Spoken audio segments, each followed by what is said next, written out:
नहीं आप अकेले, जैसे आप लोग बड़े हो ओला से तो जाते हो ना, आजकल ओला से जाना कॉमन हो गया है। ओला से जा रहे हो, आपको अगर कोई फंस गई ऐसी स्थिति कि आप अकेले हो, नहीं समझ आ रहा है, ओला में बैठने से पहले आप अपने घर की जो ओला लाइव लोकेशन डालता है ना, वो नंबर गाड़ी का OTP आपको अपने किसी पापा को, भाई को जो मोबाइल चलाता है उसे तुरंत पहले तो शेयर करनी है, फिर उस ओला में बैठ के निकलना है, ओला का नंबर देख के बैठ के निकलना है। दूसरी बात, आप उसको लोकेशन जब आपके भाई ट्रैक कर रहे होंगे और आपको लगता है कि अरे वो कुछ गलत रास्ते पे ले जा रहा है, तो आप फोन उठाओ और बात करते हुए जाओ, चाहे आप झूठे ही बात करो।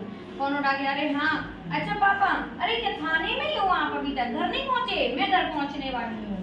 अच्छा भैया को बोल देना, अच्छा क्या हो रहा है? अरे किसी पिटाई लगा रहे हो आप थाने में? अच्छा उसने पकड़ लिया था पुलिस वाले को? अच्छा आप ठीक है पापा, तो वो अपने आप समझ जाएगा ये पुलिस वाले से इतने आराम से बात कर रही, मतलब ये इसकी बेटी है, कनेक्टेड है, तो वो आपसे नहीं करेगा। ठीक है, मतलब उसको एहसास करना चाहिए कि आपको कुछ नहीं पता या कुछ नहीं जान रहे हो या कहाँ जा रहे हो। अगर जैसे हमें कोई, हम बहुत सारे बच्चे ऐसे हैं जो अपनी मम्मी के साथ जाते हैं, वर्क करती है मम्मी, अक्सर उनकी मम्मी वर्क करती है ना, तो आप कहीं जाते हो, रास्ते में जा रहे हो या फिर वो नहीं है साथ में, आप जा रहे हो और आपको कोई कुछ खाने के लिए दे रहा है, तो आप खा लोगे? है ना, नहीं खाओगे ना। कभी कभी क्या लालच में हम लोग खा लेते हैं, ले लेते हैं, ले लिया हमने, खा लिया, पता नहीं उसमें क्या हो, पता नहीं वो किस भाव से दे रहा है हमें खाने के लिए, दे रहा है ना, और हमने खा लिया, हम बेहोश हो गए, कुछ भी होगा, फिर वो उठा के ले गया, कुछ भी कर सकता है वो हमारे साथ। इसीलिए हमें किसी की भी दी हुई चीज़ नहीं खानी है, नहीं खानी है ना कभी भी। और टीवी पे या है ना कि फॉलो करते करते, अगर फॉलो कर रहे हो लड़की ने ऑब्जेक्शन कर दिया कि क्यों फॉलो कर रहे हो, तो क्या हुआ, ऐसे अटैक कर दिया या उसको मार ही डाला, है ना। तो इन सब चीज़ों से बचने के लिए कभी भी हमें इन परिस्थितियों को अवॉइड नहीं करना चाहिए, नज़रअंदाज नहीं करना चाहिए, है ना। क्या करना चाहिए, इनके विरोध में आवाज़ उठानी चाहिए। कैसे आवाज़ उठाएंगे? अगर हम सीधे बोलेंगे तो हमें मार देगा चार व्यापार, फिर हम क्या करेंगे, फिर अगली बार से अंदर जाएंगे, बोल नहीं पाएंगे।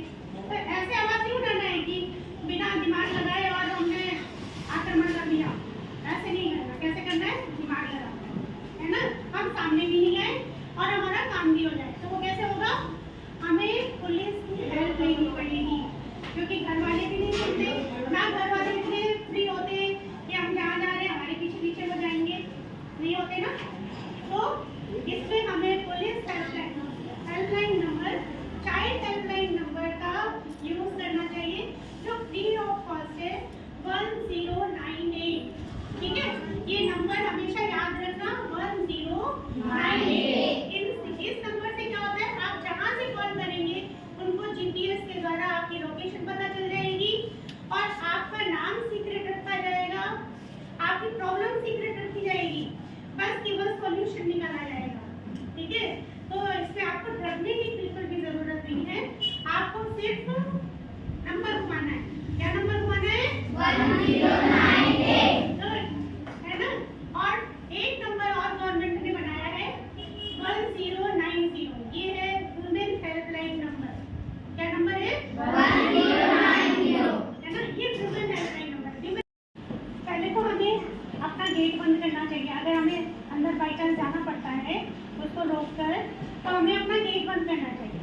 इसके बाद हमें अपना सब जो भी हम निकाल रहे हैं वो निकालेंगे, है ना।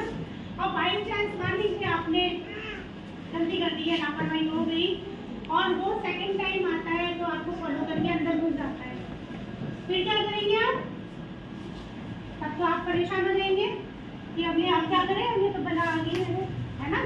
तो क्या होगा कि हमारा सेफ पॉइंट, हमारे घर में सबसे बढ़िया सेफ पॉइंट क्या होता है, कौन सी जगह होती है? Yes kitchen. हमारे किचन सबसे ज़्यादा सेफ पॉइंट है हमारे लिए, है ना। कैसे है? क्योंकि वहाँ हमारे सारे स्पाइसेस हैं, हमें पता है कहाँ पर क्या रखा है ना।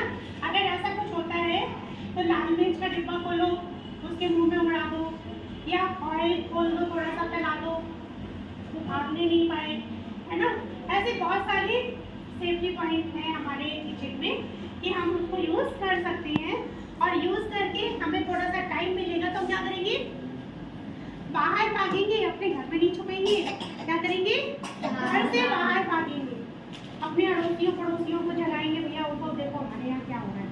है ना।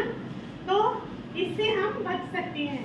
जैसे हम ऑनलाइन ऑर्डर्स करते हैं तो उसमें क्या ध्यान रखना चाहिए, कोई बताएगा? जैसे हम स्विगी जोमेटो ऑनलाइन ऑर्डर्स करते हैं किसी भी चीज़ का, तो हमें क्या करना चाहिए, हमें सिर्फ उसमें जो है हमें पता है कि आधे घंटे में या 30 मिनट में हमारी डिलीवरी आ जाएगी, है ना, पता रहता है ना सबको। और हमें ये भी पता रहता है कि हमें क्या अमाउंट इसका पे करना है, पता रहता है ना कि हमने इतने अमाउंट का फूड या कुछ भी हमने ऑर्डर करा है ना, इतना अमाउंट हमें उसको पे करना है, ठीक है। तो हमें क्या करना चाहिए, हमें पहले से ही उतने खुले निकाल के रख लेना चाहिए, है ना। जैसे ही हमें जो भी हमारा प्रोडक्ट है, जो भी हमारी डिलीवरी आएगी, तो हम उसको हैंड टू हैंड पे करेंगे और अपना सामान लेके अंदर आएंगे, है ना।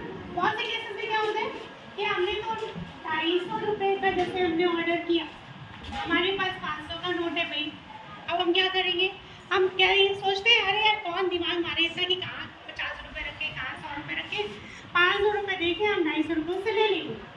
मान लो उसके भी नहीं हो तो क्या होगा, वो कहेगा जाएगा अंदर से देखकर रहेंगे, भाई हमें दीजिए, हमने करके मेरे पास तो है नहीं, है ना। अब आप क्या करोगे, गेट खुला है, हम चले गए जल्दी से धड़ाधड़, हम ढूंढ रहे हैं, इधर पैसे रखे उधर पैसे रखे उधर, और वो हमें देख रहा है, क्या देख रहा है कि कहाँ कहाँ से पैसे निकल रही है, उसे आइडिया देना ही है, जहाँ रखे होंगे पैसे वहीं से निकालोगी। ऐसा तो नहीं है कि मसालदानी से पैसे निकालने लगे, है ना। तो जहाँ से हमें पैसे रखते होंगे वहीं हम जाएंगे सीधे, तो वो फॉलो कर रहा है। अगर हमने ये लापरवाही दिखा दी कि हमने सब कुछ खुला छोड़ दिया और हम चले गए अंदर, तो फिर क्या दिखेगा कि वो हमें फॉलो करेगा कि ये कहाँ जा रही है और कहाँ से सामान लेकर आ रही है। एक दिन हो गया, एक दिन उसे वॉच कर लिया, आप कहाँ से आ रहे हो कहाँ से नहीं आ रहे हो, है ना। अब सेकेंड टाइम भी मान लो उसी का टर्न पड़ गया, आपने जब ऑर्डर किया, अब वो फुल प्लानिंग से आया, उसे पता है कि हम यहाँ पर गए थे पहले, तो ये जो घर का लोकेशन है वो ऐसा है ना। क्या पता उसके दिमाग में एकदम थोड़ा सा चर्च है, क्योंकि जो डिलीवरी मैन होते हैं ये इन पे ज़्यादा काम नहीं होता, ये मतलब इन पे ज़्यादा वर्कआउट नहीं होता, सिर्फ ये डिलीवरी करते हैं, है ना, पार्ट टाइम जॉब समझ लो या जो भी, ठीक है। तो इन पे ज़्यादा वर्किंग नहीं होते हैं, है ना, इसलिए इनसे थोड़ा सा सावधान रहना चाहिए।